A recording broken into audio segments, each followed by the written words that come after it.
gracias a todos por estar acá. Mi nombre es Nerea Herrero, yo soy psicóloga.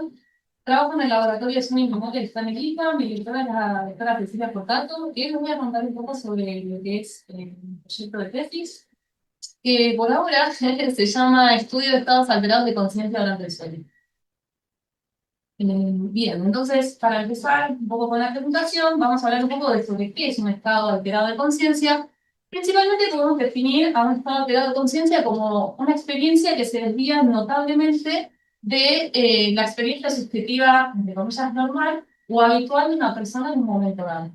La característica también que tienen los estados alterados de conciencia es que son de corta duración, no están necesariamente asociados a patología. Pueden ocurrir de forma espontánea, como también de forma inducida, y pueden ocurrir tanto durante la vigilia, es decir, cuando estamos despiertos, como durante el sueño. Obviamente yo les voy a hablar de lo que ocurre durante el sueño. Entonces, ¿qué es el sueño? Principalmente podemos definir el sueño como un estado fisiológico de reposo, el cual está regulado homeostáticamente. El sueño también tiene la característica de que no es igual y uniforme durante toda la noche, a pesar de que nosotros no nos damos cuenta, sino que se caracteriza por la ocurrencia cíclica entre el sueño REM y el sueño no REM, cada uno con una característica fisiológica distintiva. Yo voy a hablar principalmente hoy de lo que es el sueño REM, que se llama así por Rapid Eye Movement, es decir, de movimiento ocular rápido, y la característica que tiene el sueño REM es que nosotros no nos damos cuenta porque estamos dormidos, pero toda la musculatura se encuentra inhibida, salvo aquellos músculos que nos permiten respirar y mover los ojos. Entonces, otra característica que tiene el sueño es que en las definiciones tradicionales nosotros podemos hablar de una disminución de la conciencia. Y esto tiene sentido, ¿no? Porque esta persona que está dormida, que vemos acá, no puede realizar ningún tipo de tarea, no puede realizar ni tareas de memoria, no puede realizar tareas de atención, está completamente inactiva, ¿sí? Pero, un poco lo que yo les voy a contar hoy, viene un poco a desafiar esta definición tradicional de la disminución de la conciencia. ¿Por qué? Porque durante el sueño podemos experimentar distintos tipos de experiencias, valga la redundancia, tales como los sueños lúcidos, las parálisis de sueño, las experiencias para el cuerpo. Entonces, ¿qué son los sueños lúcidos? Bueno, un sueño lúcido es un tipo de sueño especial en el cual la persona tiene conciencia de estar soñando mientras el sueño transcurre. Es decir, que la persona está en el sueño y puede saber que está soñando en ese momento. La característica también que tienen los sueños lúcidos es que ocurren en esta fase específica, que es la fase del sueño REM, y hay muy pocos estudios, ¿sí?, que hayan podido registrar en condiciones de laboratorio controladas sueños lúcidos, pero gracias a esos pocos estudios se empezó a tratar de definir al sueño lúcido como un estado intermedio entre el sueño y la vigilia, ¿sí? Que la persona está en sueño REM, pero tiene características que podrían llegar a ser propias de la vigilia, ¿como cuáles? Aparentemente, durante estos sueños lúcidos habría un aumento de la banda de frecuencia gamma, que la banda de frecuencia gamma está más asociada a tareas cognitivas que están ausentes durante el sueño, ¿sí? O sea, esta frecuencia que aparentemente estaba presente en los sueños lúcidos es atípica del sueño y es por eso que se empezó a definir al sueño lúcido como un estado intermedio. Sin embargo, resultados más recientes pusieron un poco en duda esta definición y vieron que este aumento en gamma que se había encontrado en un momento aparentemente estaría relacionado con un mal filtrado de los datos. Entonces, ¿cuál es la fisiología que caracteriza a los sueños lúcidos? Es algo que todavía está en debate. Después, las parálisis de sueño, quizás alguna vez tuvieron alguna parálisis de sueño, es bastante común, es una parasomnia, esto quiere decir que es un trastorno del sueño, y principalmente es un trastorno del sueño por el malestar que genera a las personas que la padecen. ¿Qué ocurre durante una parálisis de sueño? En general las personas sienten que están despiertas y no pueden realizar movimientos voluntarios. ¿Se acuerdan esa atonía muscular que les dije que estaba presente en REM? Aparentemente las personas toman conciencia de ese momento en el cual no pueden realizar movimientos voluntarios y quedan inmóviles en la cama, por más que intenten hacer esfuerzos por despertarse, esto no ocurre. Si de sueños lúcidos había pocos registros, de parálisis de sueño hay muchos menos. Solamente hay 2 trabajos publicados en los cuales pudieron registrar en condiciones de laboratorio las parálisis de sueño, ¿sí? Gracias a esos poquitos estudios, que de hecho uno es de 1990, es bastante viejo, y el otro es de 2021, gracias al estudio de 2021, que es mucho más reciente, se pudo determinar que durante la parálisis del sueño habría una mayor actividad alfa. Que así como les conté antes de los sueños lúcidos, esta actividad que es rápida es atípica durante el sueño. Y también Esto posicionó a este tipo de estados, como la parálisis de sueño, también se empezó a decir que era un estado híbrido de conciencia, es decir, un estado que está entre el sueño y la vigilia. Pero como hay tan pocos estudios, también esto está en discusión. Además, las parálisis de sueño tienen la característica de que presentan una fuerte sensación de realidad. ¿Y qué quiere decir esto? Que las personas cuando están en parálisis de sueño, en general te dicen, yo estaba despierta y no me podía mover. Y sin embargo, cuando uno observa la señal, puede notar que tiene más características de sueño que de vigilia. Es decir, que hay elementos oníricos, hay elementos de sueño que aparecen meterse en ese estado que las personas no pueden reconocer porque realmente creen que están despiertas, lo cual hace bastante complejo a veces trabajar con esta población porque cuando están en parálisis de sueño, además de no poder realizar esos movimientos voluntarios, perciben o creen percibir o se mezcla esa parte del sueño, ¿no? Yo lo pongo entre comillas como que tienen alucinaciones, pero como estamos hablando de un estado de sueño, no podrían ser alucinaciones, en las cuales ven figuras aterradoras, ¿sí? Es bastante desagradable, sombras negras, etcétera, como los reportes son muy floridos, pero es como la característica que tiene la parálisis, y es por eso que se la considera un trastorno, no por tener parálisis en sí, sino que por el malestar que le genera a la gente. Bien, esto es cuanto a la parálisis del sueño.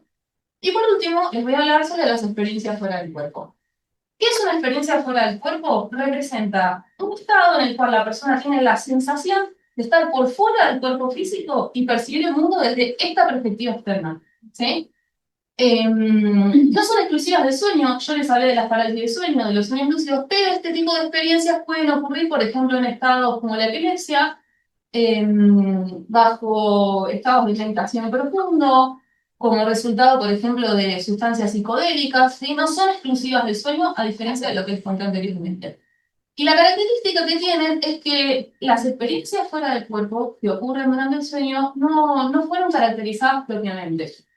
No se sabe si son un tipo de parálisis de sueño, si son un tipo de sueño lúcido. Tampoco se sabe cuál es la actividad electroencefalográfica de estos estados, porque no hay estados de registros de personas que se han podido registrar en el laboratorio este tipo de estados. ¿Sí? Entonces, ya habiendo definido un poco cuáles son cada uno de estos estados, el objetivo general de esta tesis es poder realizar una caracterización profunda de este tipo de experiencias y conocer cuáles son sus atributos, cuál es la actividad fisiológica subyacente, además de poder establecer sus similitudes y diferencias.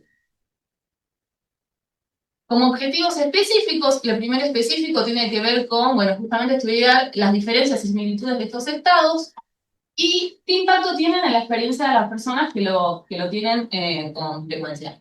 El segundo objetivo tiene más que ver con estudiar estos atributos, pero utilizando cuestionarios ya validados empíricamente, y además de estudiar qué calidad de sueño tienen las personas que lo experimentan, rasgos de personalidad, que ya Mati habló un poco de eso, y sintomatología patológica, ¿sí? Con toda una batería de cuestionarios que les voy a contar ahora. Y el último objetivo, que es como el más desafiante, es realizar una caracterización de la actividad fisiológica de cada una de estas experiencias mencionadas, ¿sí? De las experiencias fuera del cuerpo, y acá van a ver que yo lo puse mucho como OB, y que es como las siglas en inglés, ¿sí? OB, experiencia fuera del cuerpo, es lo mismo, sobre sueños lúcidos y parálisis de sueño. Entonces, ¿de qué manera empezamos a realizar el objetivo 1? Les voy a contar un poco de metodología y resultados, un poquito mezclando las dos cosas. También les quiero comentar que este estudio empezó en 2020, en la pandemia, así que tuvimos que adaptarnos a las condiciones de la virtualidad. Entonces, la primera idea que nosotros tuvimos fue realizar entrevistas bastante exhaustivas con personas que tuvieran estas experiencias de manera frecuente. Entonces yo me contacté con personas de todas partes del mundo. Teníamos un cuestionario armado previamente, pero bueno, la característica de estas conversaciones terminó llevando que fueran un tipo de entrevista semi-dirigida. Es decir, que a medida que la persona iba contestando, nosotros íbamos repreguntando, pero no es que seguíamos un cuestionario cerrado.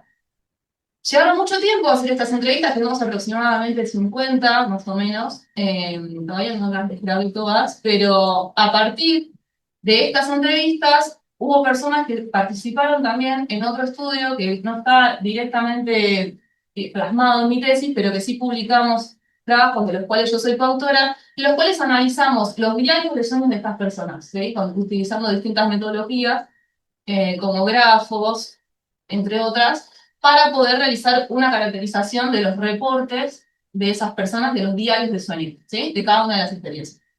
Pero bueno, de estas personas que participaron y de las entrevistas que nosotros realizamos, lo que hicimos fue diseñar, ahí sí, un cuestionario online cerrado, en el cual evaluamos un montón de atributos, como por ejemplo las emociones que experimentaban en cada uno de los episodios, qué síntomas previos tenían, que eso es algo que habíamos recabado de las entrevistas, que las personas antes de tener este tipo de experiencias, algunas mostraban que percibían cierto sonido, ¿sí? O que sentían como si el cuerpo estuviera vibrando mucho y ahí era cuando sabían que les estaba por dar la experiencia, entre otros. Después, la capacidad de inducir la experiencia, como les dije, son estados alterados de conciencia y pueden inducirse de manera voluntaria. Hay personas que desarrollan técnicas para poder inducir tanto experiencias fuera del cuerpo como sueños lúcidos y parálisis de sueño de forma voluntaria. Hay gente que no, lo tienen espontáneos, pero sí se puede practicar y se puede inducir. La frecuencia con la que tienen las experiencias, entre otras variables. Yo ahora les voy a contar los resultados que publicamos hace ya un tiempo, solamente de estas dos, de las emociones predominantes que tenían durante la experiencia, emociones específicas, y también de los síntomas previos. Quería mencionar acá que hice un montón de análisis con todos estos datos y que gran parte de los análisis que planteé acá no estaban pensados inicialmente para hacerle la tesis, pero sí que los aprendí en un curso que hice acá, así que el de análisis multivariado de datos, que la verdad que le dio un giro a mi tesis que fue increíble, quedé encantada con ese curso, así que se lo recomiendo. Pero bueno, lo que les voy a contar ahora es del trabajo que publicamos sobre estas variables con esta estadística que es más chico cuadrado, es un poco más simple, pero bueno. Esta es la carátula del paper, en la cual nosotros nos enfocamos principalmente en las experiencias fuera del cuerpo y las parálisis de sueño. Si bien yo tomé datos también de sueño lúcido, nos enfocamos solamente en las experiencias fuera del cuerpo porque hay muy pocos trabajos sobre la temática que queríamos posicionarnos como grupo eh, directamente con este tipo de experiencias. ¿Sí? Realmente, cuando digo pocos trabajos, hablo de contados con la mano 5 de haber de trabajos científicos que hayan estudiado experiencias fuera del cuerpo. Así que, nada, fuimos por ese lado. Entonces, ¿qué resultados obtuvimos? Al comparar las experiencias fuera del cuerpo con la parálisis del sueño por un lado y las experiencias fuera del cuerpo son inducidas voluntariamente por las personas y aquellas que ocurren de forma espontánea. En primer lugar, lo que encontramos es que las experiencias fuera del cuerpo, en general, presentan una asociación significativa con emociones positivas. Es decir, que las personas, al momento de tener esta sensación de estar por fuera del cuerpo físico, reportan más emociones positivas predominantes en comparación con la parálisis. Y también cuando nosotros evaluamos de forma específica cada una de las emociones, como terror, miedo, angustia, paz, amor, felicidad, las personas que tienen experiencia fuera del cuerpo tienen más emociones positivas. ¿Sí? Como que esos resultados se mantuvieran en específico y en general.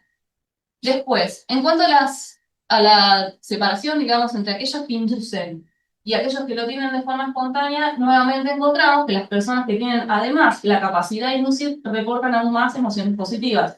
Y es decir que aparentemente esto de poder inducir voluntariamente genera más control sobre la experiencia, es un poco lo que hipotetizamos nosotros a partir de, bueno, de esos resultados. Y va, de la explicación que tratamos de encontrar después de estos resultados, que al poder inducir, al tener más control sobre la experiencia, esto estaría generando más emociones positivas en los episodios. Después, con respecto a las sensaciones corporales que son previas a la experiencia, lo que nosotros encontramos es que aquellos que inducen, ¿sí?, las experiencias de forma voluntaria pueden reconocer mejor los síntomas previos. A pesar de que están presentes en todos, o sea, en los que lo tienen de forma espontánea o inducida, las personas que inducen los pueden reconocer mucho más fácilmente.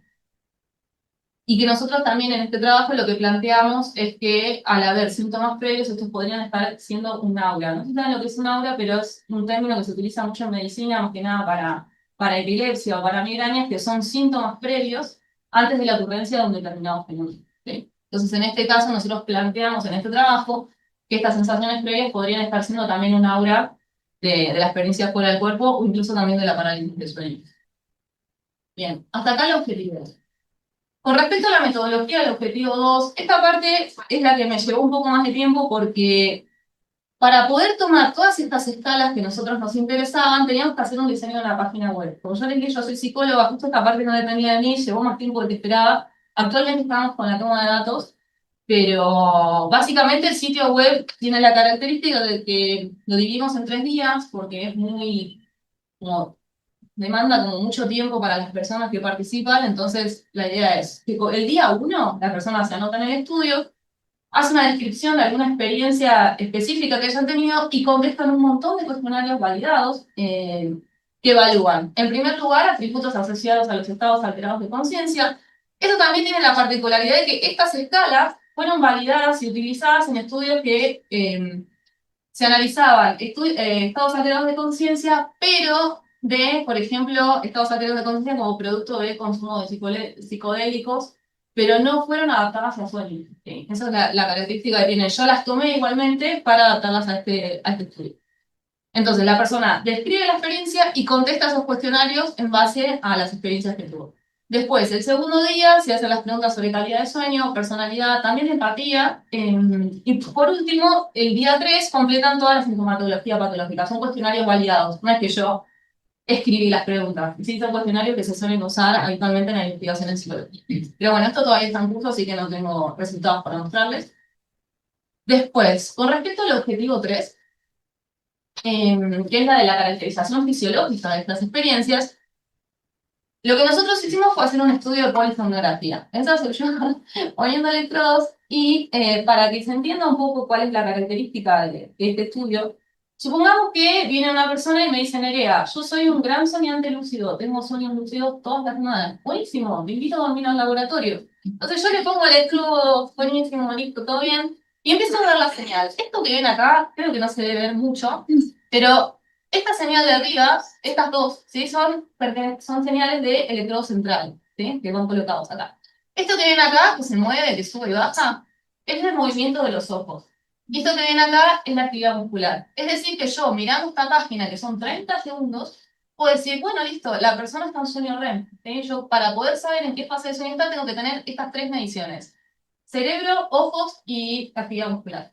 Pero bueno, esta página, que son 30 segundos, durante la noche yo voy marcando cada una, ¿sí? Después de que la persona duerme. Y digo, bueno, durmió 8 horas. Yo sé que los sueños lúcidos ocurren en REM, porque ya lo sé por la bibliografía previa. Pero yo digo, bueno, es todo lo que está acá negrito es REM. Bueno, hubo REM, hubo REM, hubo REM, hubo REM. Y la persona se levanta al día siguiente y me dice, Nerea, tuve un sueño lúcido. Está bien, pero yo después tengo 8 horas de señal. ¿Cómo sé en qué momento tuve el sueño lúcido? ¿Cómo hago yo para estudiar objetivamente estas experiencias y poder analizar el fragmento específico de la señal que tiene ese sueño especial que yo estoy buscando? Entonces, la forma en la que se suele hacer con estas personas es que yo, antes de que se vayan a dormir, les digo, bueno, cuando vos tengas un sueño lúcido, lo que yo quiero que hagas adentro del sueño es que hagas un movimiento con tus ojos. Que estires tu brazo, que lo sigas con los ojos sin mover la cabeza de izquierda a derecha. Y eso me va a dar a mí una marca objetiva que yo puedo ver en el registro de él. Es lo que se llama una marca de movimiento ocular.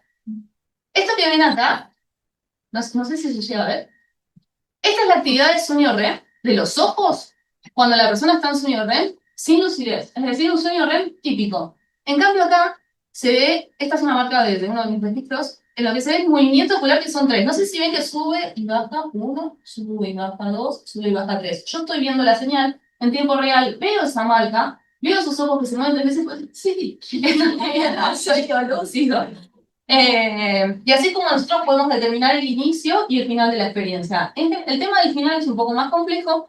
Lo que termina pasando es que se despiertan, si las personas tienen el sueño lúcido, hacen la marca, tienen su sueño, luego se despiertan, pero en algunos casos no pudimos determinar el final, así que hicimos un corte arbitrario. Eso se los cuento más adelante. Pero bueno, tuvimos el inicio, que eso ya es un gran paso. Entonces, ¿cómo es el protocolo del objetivo 3? Antes de que las personas vengan al laboratorio, yo les digo, bueno, para asegurarme de que cuando vengan al laboratorio para poder dejar la marca, yo les digo que en su casa tengan un diario de sueños. Que lo practiquen durante 2 semanas, que cada vez que tengan un sueño lúcido en su casa, anoten, tienen un diario, el cual yo voy a ir monitoreando, y que practiquen la marca, que hagan la marca en su casa. Cuando ya logramos la marca, esta de los ojos, al menos 2 veces, yo los invito a dormir al laboratorio, ¿sí? hubo un montón de personas que no pasaron ese filtro, entonces estuvo muy bueno para, también piensen que haciendo un estudio de esto toda la noche, con tiene suspectos lleva mucho tiempo, y la verdad es que asegurarse de que puedan practicar antes es muy valioso y ahorró mucho tiempo. Entonces, viene la persona al laboratorio, se colocan electrodos, estos son todos los electrodos que yo volqué, son bastantes, para poder tener un registro de las distintas áreas del cerebro. ¿Sí? Entonces yo monitoreo, como ya les dije, la actividad de los ojos para saber cuándo están en sueño REM, para saber cuándo dejan la marca, la actividad de eje, la actividad del cerebro, y la actividad muscular para saber cuándo están en REM, porque el REM tiene anatomía muscular. Esto ahora lo publicamos en un preprint, que esperemos que salga, ya está en la segunda ronda. Así que bueno, ya estamos en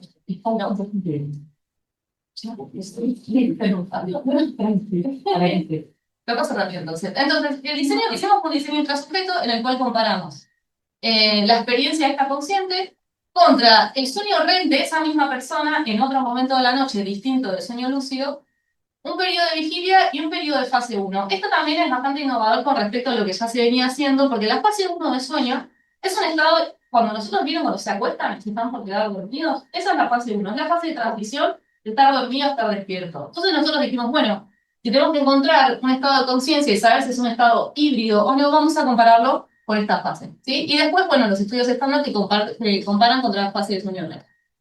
Entonces, paso rápido esto, pero bueno, lo que nosotros hicimos fue, ¿ven esta señal que ustedes la ven en tiempo? ¿Sí?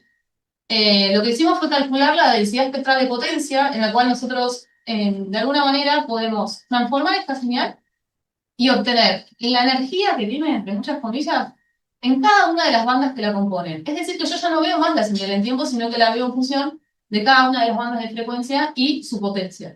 Eso me da una tabla de este estilo enorme. Entonces, lo que yo hice fue analizar con dos métodos diferentes. Uno de análisis componentes principales, pero venía después, y de análisis multivariado de datos. El análisis de componentes principales me permite a mí poder saber cuáles son las bandas de frecuencia que mejor explican cada uno de mis estados de interés.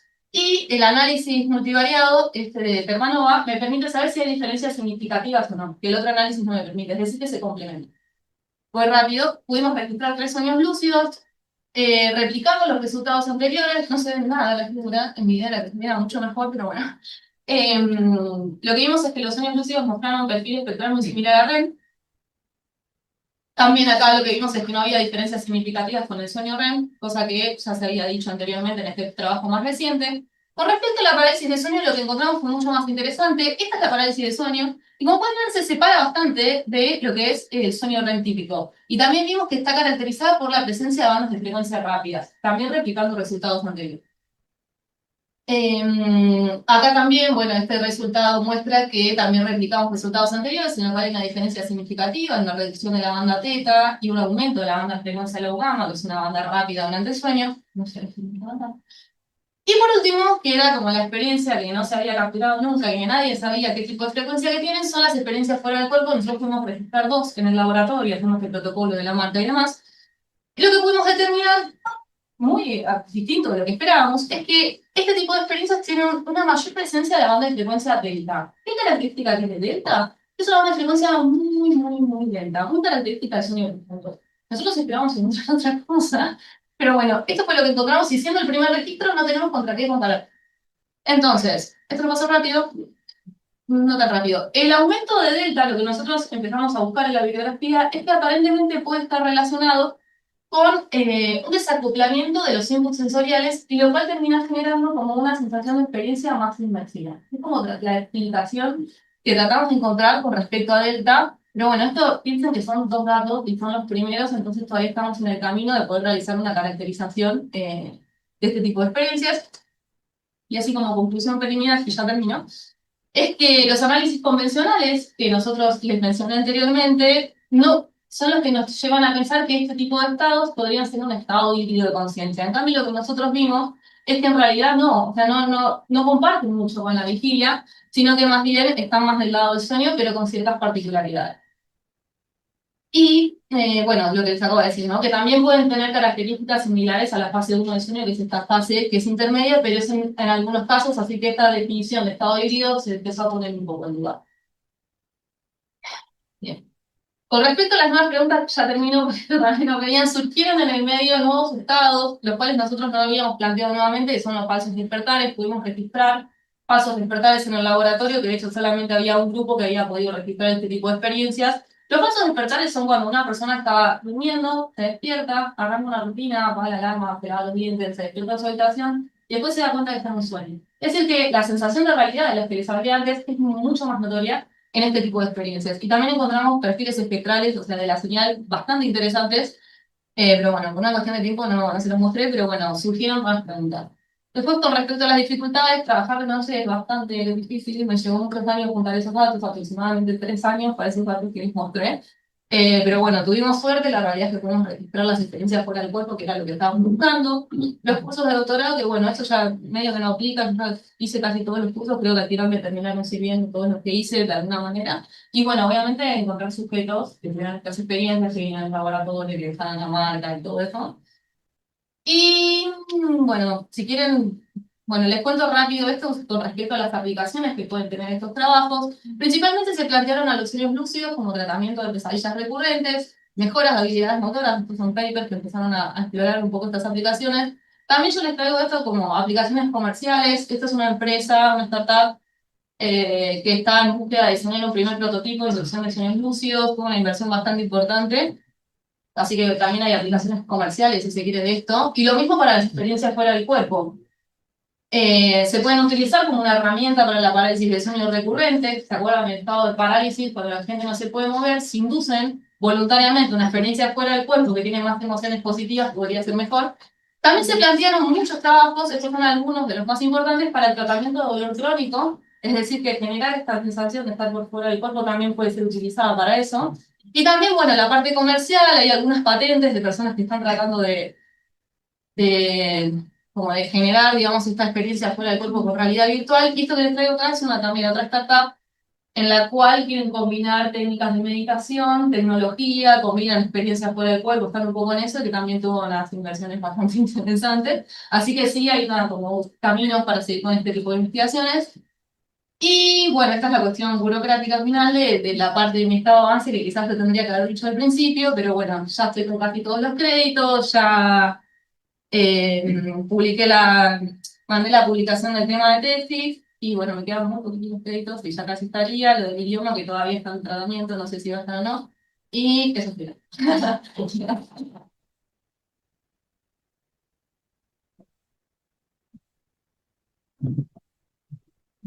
Igual para la pregunta, ¿no? Dale.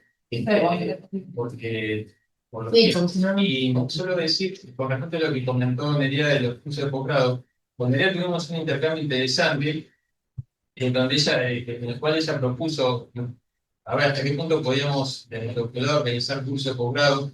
Y bueno, finalmente eso no prosperó, pero por motivos ajenos a la voluntad nuestra. O sea, el mensaje es, si vos sos estudiante del doctorado y tenés un par de compañeros, o vos solamente, hay un curso que te cuesta encontrar, que no existe, contactate conmigo, con la dirección del programa, con la JAP.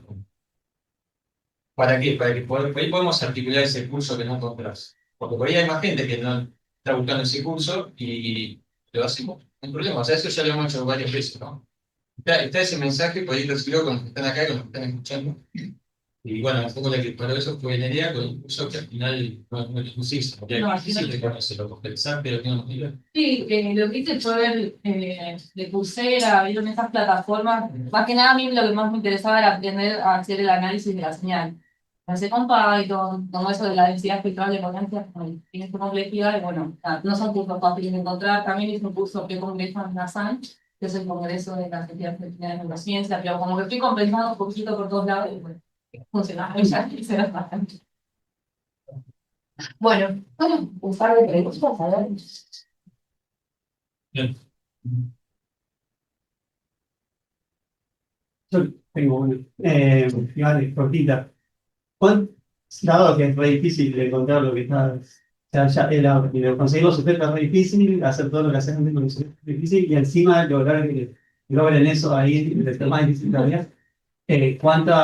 ¿Cuántos esperás o cuántos quisieras conseguir para cerrar? O sea, ¿Cuántas experiencias por el cuerpo o de las otras quisieras poder registrar? A mí me gustaría poder registrar al menos una más. Los papers no les conté, pero los papers que están publicados son con 2 sujetos, 3 sujetos, como que viene es muy bajo. O sea, quizás con los que ya tengo ya estaría, a mí me gustaría tener en realidad una más, pero tampoco tengo tanto tiempo. Realmente me llevó 3 años, fueron muchas noches. De los sujetos que yo les conté, me habré quedado aproximadamente entre 35 y 40 noches en total, contando las adaptaciones y solamente dejando ese tiempo que yo les presenté. O sea, realmente fueron mucho tiempo de trabajo. Así que diciendo el primer resultado que hay, el primer registro que se encontró, creo que está bastante bueno. Uno más estaría feliz, pero mucho más que ese.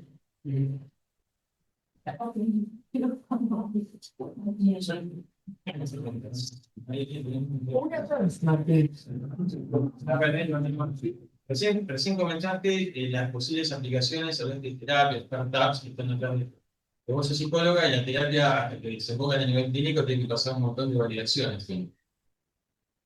Suponiendo que esto llegue al puerto al que va a llegar con ustedes, digamos, ¿qué camino hay que recorrer desde eso hasta que se convierta en una terapia validada que pueda ser aplicada clínicamente? Que, bueno, la podrá usar el que pueda, pero digamos que sea una terapia validada. El camino que nosotros habíamos planteado en un momento, porque era parte de una de las ideas, es principalmente para el tratamiento de parálisis del sueño. Hay protocolos ya validados que tienen aproximadamente unas 10 sesiones de psicoterapia, en las cuales se hacen ciertos procedimientos, y para poder llegar a practicar, para inducir una experiencia fuera del cuerpo, también el protocolo serán aproximadamente de 5 y 8 sesiones. Bueno, el primer paso es que me primen comisión investigada. Claro. Que nosotros en su momento también. Era la idea hacerlo, pero al final no lo llegamos a hacer. Pero sí, principalmente conseguir la aprobación, aplicar esos protocolos, tener como el tratamiento control, que es el que se usa actualmente para parálisis de sueño, e ir por ese camino. Con respecto a sueños lúcidos, los papers que hay publicados, aproximadamente también en 10 sesiones de psicoterapia se puede llegar a implementar este protocolo de decir, bueno, practicar esto de tener sueños lúcidos para poder combatir las pesadillas.